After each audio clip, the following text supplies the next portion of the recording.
വിഷയത്തിനെ പറ്റി സംസാരിക്കാനായി അസ acupuncture senior കൺസൾട്ടന്റും managing ഡയറക്ടറുമായ അക്യുപിആർ ഹാജരാക്കി സേവനത്തിനെ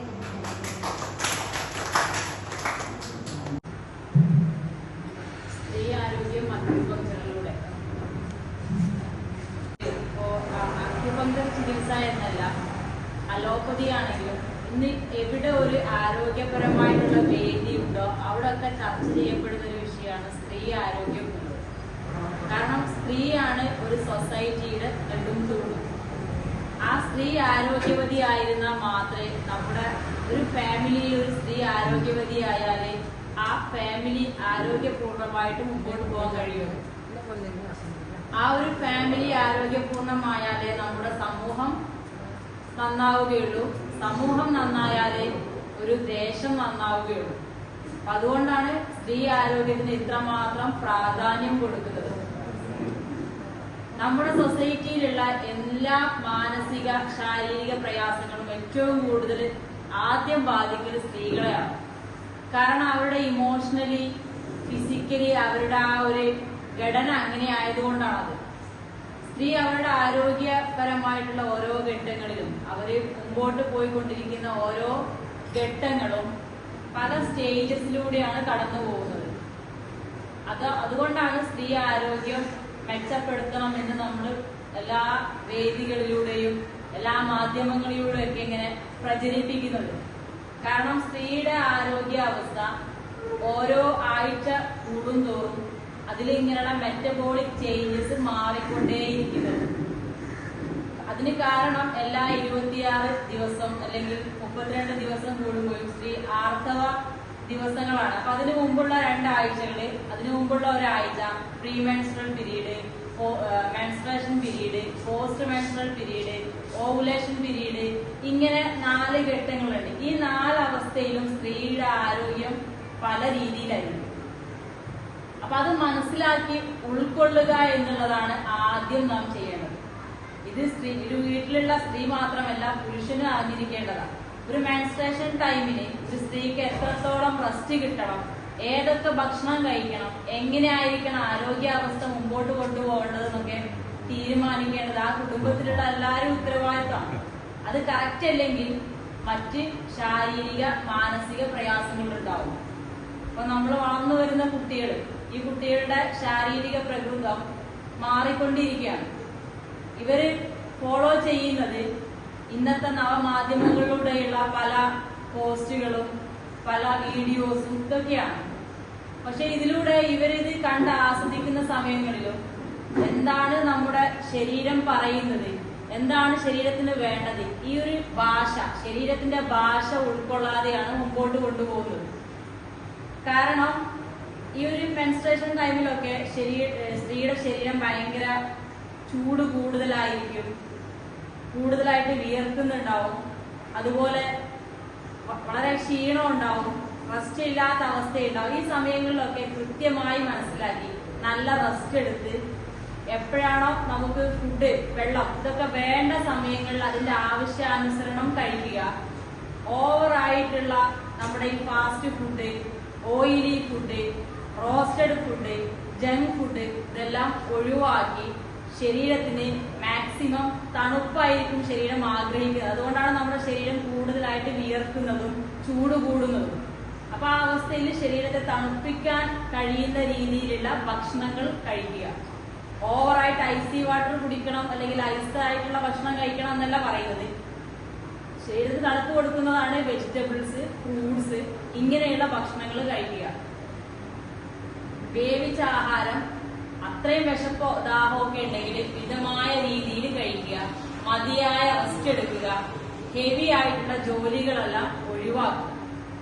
ഈ ഒരു രീതിയിലാണ് നമ്മൾ ഒരു മെൻസ്ട്രേഷൻ ടൈമിനെ കൈകാര്യം ചെയ്യുന്നതെങ്കിൽ അടുത്തൊരു മെൻസ്ട്രേഷൻ സമയത്ത് ആ പോസ്റ്റ് മെൻസ്ട്രൽ പെയിനോ അല്ലെങ്കിൽ മെൻസ്ട്രേഷന് മുമ്പുള്ള വേദന, കഴിഞ്ഞതിന് ശേഷമുള്ള വേദനകള്, ആ സമയത്ത് ഉണ്ടാകുന്ന ഓവർ ബ്ലീഡിങ്, ഇതെല്ലാം നമുക്ക് ക്രമേണ കുറഞ്ഞു വരുന്നതായിട്ട് കാണാം.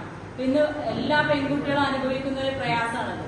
ഈ മെൻസ്ട്രേഷൻ ടൈമില് ബെഡിൽ എണീക്കാൻ പോലും പറ്റാത്ത അവസ്ഥയിൽ കിടക്കുന്നത്, തലവേദന, ശരീരവേദന, വയറുവേദന. ഇതിന് കാരണം മതിയായ റെസ്റ്റോ അല്ലെങ്കിൽ ജീവിത ശൈലിയിൽ വരുന്ന മാറ്റങ്ങളാണ്.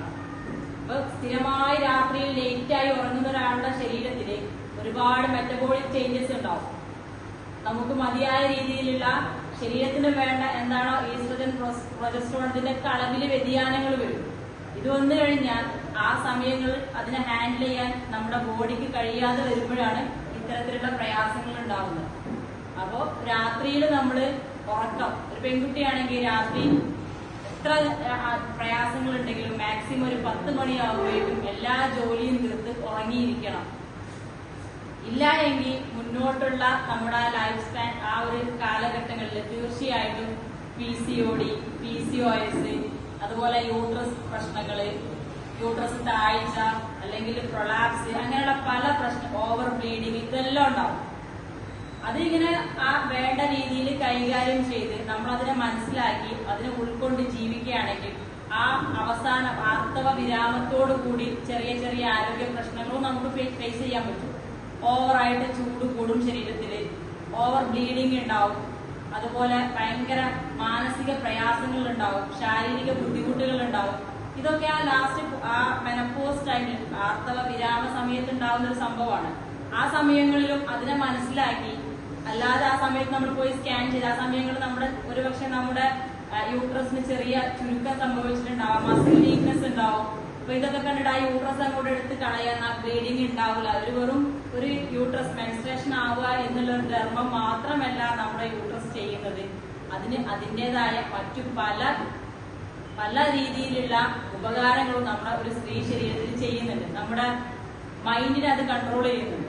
അതുപോലെ നമ്മുടെ ശാരീരിക പ്രകൃതം, സ്വഭാവം, എന്തൊക്കെയാണോ ഒരു ലേഡിയുടെ ഒരു ഗുണങ്ങൾ ശരിക്കും ഒരു നല്ല ഹെൽത്തി യൂട്രസ് ആണെങ്കിൽ ഒരു ഹെൽത്തി മൈൻഡും ഹെൽത്തി ബോഡിയും ഒരു ലേഡിക്ക് ഉണ്ടാവും. ഇതിൽ വരുന്ന വ്യതിയാനങ്ങളാണെങ്കിൽ യൂട്രസ് ഒക്കെ എടുത്ത ആളുകളെ നമുക്കറിയാം, അവരുടെ സ്വഭാവത്തിലൊക്കെ വ്യത്യാസം വന്നിട്ടുണ്ടാവും. ഒരു ആണുങ്ങളെ പ്രകൃതമായി മാറിയിട്ടുണ്ടാവും.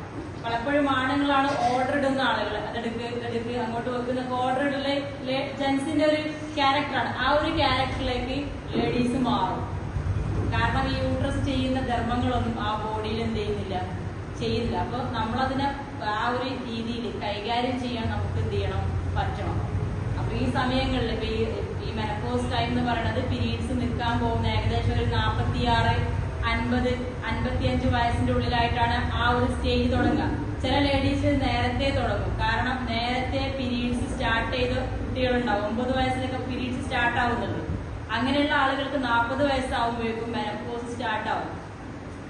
അപ്പോൾ അങ്ങനെയുള്ള കുട്ടികളൊക്കെ നമ്മുടെ വീടുകളിൽ ഉണ്ടെങ്കിൽ നമ്മൾ ശ്രദ്ധിക്കണം. അവരുടെ വിവാഹം മറ്റു കാര്യങ്ങളൊക്കെ നേരത്തെ ആവണം.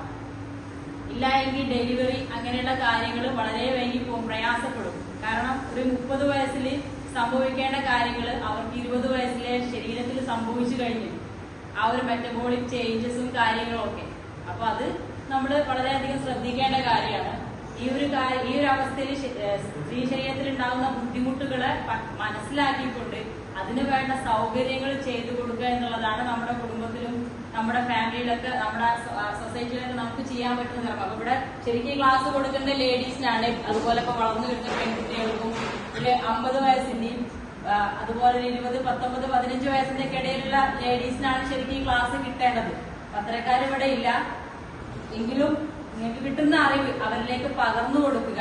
കാരണം നല്ല ഒരു സൊസൈറ്റി, നല്ലൊരു സമൂഹം, നമുക്കൊരു ഹെൽത്തി ബോഡി, നല്ലൊരു ഹെൽത്തി ബോഡി ഉണ്ടെങ്കിൽ ആ ഹെൽത്തി ബോഡിയുടെ ഹെൽത്തി ആയിട്ടുള്ള ഒരു പ്രോഡക്റ്റ് ഉണ്ടാവുള്ളൂ, നല്ല ആരോഗ്യമുള്ള ഒരു കുട്ടി ഉണ്ടാവുള്ളൂ. ഇല്ലെങ്കിൽ ജനിക്കുന്ന കുട്ടികൾക്കെല്ലാം വൈകല്യങ്ങളും പ്രയാസങ്ങളും ഒക്കെ ഉണ്ടാവും. അപ്പോൾ അതിന് തരണം ചെയ്യണമെങ്കിൽ നമ്മുടെ സൊസൈറ്റിയുടെ നിലനിൽപ്പിന്റെ ഒരു ഭാഗം കൂടിയാണ് സ്ത്രീ ആരോഗ്യം എന്ന് പറയുന്നത്.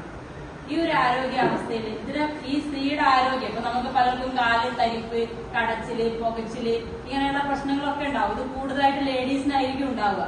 അപ്പൊ ഇതിനെ നമുക്ക് ഓവർകം ചെയ്യാൻ അക്യൂപഞ്ചർ ചികിത്സ വളരെ നല്ലതാണ്. കാരണം അക്യൂപഞ്ചർ ചികിത്സ ഫിസിക്കലി മാത്രമല്ല നമ്മൾ ട്രീറ്റ്മെന്റ് ചെയ്യുന്നത്, മെന്റലി, ഇമോഷണലി കൂടെ നമ്മൾ എന്ത് ചെയ്യുന്നുണ്ട്, അതിനെ ആ ഒരു ഇക്വിലിബ്രിയം ബോഡിയിൽ നിലനിർത്താൻ ശ്രമിക്കുന്നുണ്ട്. അതിനാൽ തന്നെ ഇത് ബാലൻസ് ആവുകയും ശരീരത്തിന് നല്ല രീതിയിലുള്ള ഒരു എനർജി ലഭിക്കുകയും എല്ലാ ഇന്റേണൽ ഓർഗൻസിന്റെയും ഫങ്ഷനിങ് കറക്റ്റ് ആയിട്ട് നടക്കുകയും ചെയ്യും. അല്ലാതെ വെറും മെഡിസിൻസും നമ്മൾ ചികിത്സിക്കുന്നുണ്ടാവും, ചികിത്സ സ്വീകരിക്കുന്നുണ്ടാവും. പക്ഷെ അത് ഫിസിക്കലി ഉള്ള ഡിസോർഡറിന് മാത്രമേ നമ്മൾ ചികിത്സിക്കുന്നുള്ളൂ. മെന്റലി ഇമോഷണലി ഒന്നും നമുക്ക് ട്രീറ്റ്മെന്റ് കിട്ടുന്നില്ല. അപ്പൊ അത്തരത്തിലുള്ള ചികിത്സ സ്വീകരിക്കാനോ ഇങ്ങനെ ഈ ഒരു സ്ത്രീ ആരോഗ്യപരമായിട്ടുള്ള എന്തെങ്കിലും ബുദ്ധിമുട്ടുകളോ പ്രയാസങ്ങളോ അനുഭവിക്കുന്ന ആളുകൾ നമുക്ക് ചുറ്റുമുണ്ടെങ്കിൽ തീർച്ചയായിട്ടും നിങ്ങൾക്ക് 100% സജസ്റ്റ് ചെയ്യാം. നമ്മുടെ ക്ലിനിക്കിലേക്ക് വന്നു കഴിഞ്ഞാൽ ആ പ്രയാസങ്ങൾ പൂർണ്ണമായിട്ടും നമുക്ക് മാറ്റിയെടുക്കാൻ പറ്റും. പിന്നെ എല്ലാം കഴിഞ്ഞ് അവസാനം യൂട്രസിന്റെ ഒക്കെ പ്രശ്നം, ആരോഗ്യമൊക്കെ നമ്മുടെ ഓരോ പ്രായം കഴിയുന്നതിനനുസരിച്ച് നമ്മുടെ ശരീരത്തിൽ ചില മാറ്റങ്ങൾ വരും. അപ്പൊ അതൊക്കെ കഴിഞ്ഞ് ലാസ്റ്റ് യൂട്രസ് ഒക്കെ താഴ്ന്ന് ഒരുപാട് റിമൂവ് ചെയ്യണം. ലാസ്റ്റ് ഘട്ടത്തിലൊക്കെ വന്നു കഴിഞ്ഞാൽ നമുക്ക് ഈ മെഡിസിന്റെ കൂടെ ട്രീറ്റ്മെന്റ് കൊടുക്കാൻ പറ്റുള്ളൂ.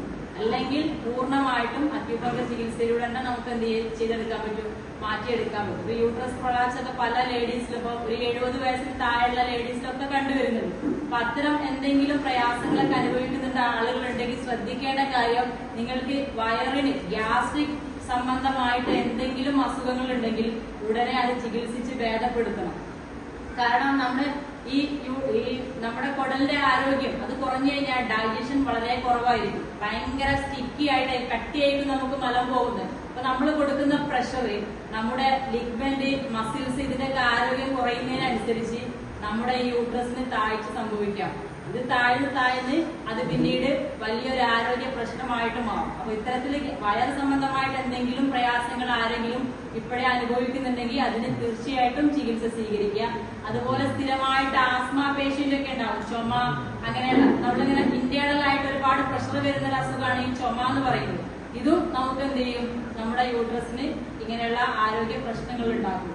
അതുപോലെ സ്ഥിരമായിട്ട് എല്ലാ ഹൈ ഡോസിലൊക്കെ മെഡിസിൻ എടുക്കുന്നുണ്ട് ആളുകളുണ്ടെങ്കിൽ സ്ഥിരമായി ജീവിതശൈലി രോഗങ്ങൾക്ക് ശൈലി മാറ്റാതെ മെഡിസിൻ മാത്രം കഴിച്ചുകൊണ്ടിരിക്കുന്ന ആളുകളുണ്ടാവും. ഇവർക്കും ഈ പറയുന്ന പ്രശ്നങ്ങൾ ഉണ്ടാവും. അപ്പോൾ ഇത്തരം കണ്ടിന്യൂസ് ആയിട്ട് മെഡിസിൻ ഒക്കെ എടുക്കുന്നുണ്ടെങ്കിൽ അതിനൊരു സൊല്യൂഷൻ കണ്ടെത്തുക. നമ്മുടെ മസിൽസിന്റെയും ലിഗ്മെന്റിന്റെയും ഞരമ്പുകളുടെ ഒക്കെ ആരോഗ്യം പൂർണ്ണ രീതിയിലേക്ക് കൊണ്ടുവരാൻ നമ്മൾ ശ്രമിക്കണം. അതിന് ട്രീറ്റ്മെന്റോട് കൂടെ തന്നെ ചില എക്സസൈസുകളൊക്കെ ചെയ്യുക. ഒരു 40 വയസ്സിന് മേലെയുള്ള സ്ത്രീകളൊക്കെ എന്തായാലും രാവിലെ വൈകിട്ട് ഒരു അരമണിക്കൂർ ചെറുതായിട്ട് നടക്കൽ നിർബന്ധം. നടത്തം നമ്മുടെ യൂട്രസിനെയും മസിൽസിനെയും ഒക്കെ ഒന്ന് സ്ട്രെങ്ത് ചെയ്യാൻ നല്ലതാണ്. കാരണം നമ്മൾ ഇരുന്ന് എഴുന്നേൽക്കുന്നില്ല. അതുപോലെ ടോയ്ലറ്റുകളൊക്കെ നമ്മൾ കഴിയുന്നതും ഇപ്പൊ എല്ലാവരും ഉപയോഗിക്കുന്നത് യൂറോപ്യൻ ടോയ്ലറ്റുകളാണ്. ഇന്ത്യൻ ടോയ്ലറ്റുകൾ ഉപയോഗിക്കുന്ന ഒരു ചുരുക്കമാണ്. അപ്പൊ നമ്മൾ നമ്മുടെ കാലിന്റെ അരക്ക് താഴെയുള്ള മസിൽസിനൊന്നും ഒരു എക്സസൈസും കിട്ടുന്നില്ല. അപ്പൊ അങ്ങനെയുള്ള ആളുകൾ ആ രീതിയിലുള്ള ചെറു നടത്തങ്ങള്, ചെറിയ വ്യായാമങ്ങള്, യോഗ ഇങ്ങനെയൊക്കെ ചെയ്യാം. പിന്നെ കൂടുതലായിട്ട് ഈ റോസ്റ്റഡ് ഫുഡൊക്കെ കഴിക്കുന്നതിന് പകരം എന്ത് ചെയ്യാന്ന് വെച്ചാൽ നമ്മൾ കഴിക്കേണ്ടത് പച്ചക്കറികൾ കൂടുതൽ കഴിക്കുക, ഫ്രൂട്ട്സ് കൂടുതൽ കഴിക്കുക. അതുപോലെ ജ്യൂസ് ഒഴിവാക്കിയിട്ട് ഫ്രൂട്ട്സ് കടിച്ച് കഴിക്കാൻ ശ്രമിക്കുക. ചെറിയ ഈ ഡ്രൈ ഫ്രൂട്ട്സുകളൊക്കെ കഴിക്കുക. അങ്ങനെയുള്ള സംഭവങ്ങളൊക്കെ നമ്മൾ കഴിച്ചു കഴിഞ്ഞാൽ നമ്മുടെ ആരോഗ്യം മെച്ചപ്പെടുത്താൻ പറ്റും.